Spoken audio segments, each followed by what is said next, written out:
President Trump is holding his first cabinet meeting of his second term today. And while Elon Musk is not an official cabinet member, the White House says he will be there. The Tesla and SpaceX CEO is classified as a special government employee.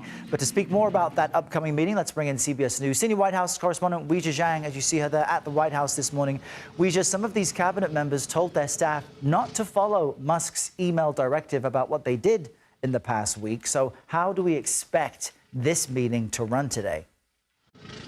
Well, Errol, I think that already exposes a potential power struggle among Elon Musk and some of these cabinet secretaries and department heads who, as you mentioned, told them to basically ignore Musk's demands. And so they will all be face-to-face together. Surely this will come up. Of course, the White House says that the reason why those particular agencies like Department of Homeland Security, the FBI, the State Department, Defense Department told their employees not to put in writing their accomplishments, they're saying it's a matter of national security and not because they're trying to go against what Musk says. But it will certainly be a very interesting meeting because Musk is actually not even part of the cabinet, but it just shows you how the president views him and how much, authority that he wants to hand over to Musk to be in the room with everybody else.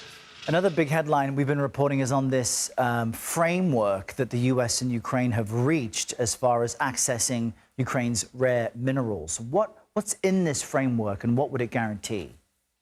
So we don't yet know the details of how much, for example, critical minerals, oil and gas, Ukraine would be willing to give to the U.S. But we do know that President Trump has been pushing for this hard, really, for several weeks now. And initially, he said that it was because he wanted Ukraine to pay back the billions of dollars that the U.S. has already supplied them in order to fight this ongoing war with Russia. So the president was asked, what does Ukraine get out of this deal? Here's what he said. $350 billion and lots of equipment, and military equipment, and the right to fight on, and originally the right to fight. Look, Ukraine, I will say they're very brave and they're good soldiers, but without the United States and its money and its military equipment, this war would have been over in a very short period of time. President Trump said in the Oval Office yesterday, Errol, that he thinks that President Zelensky is coming here for a meeting on Friday, and he touted the agreement as a very big deal. All right, we'll continue to watch that closely. Weijia, thanks so much.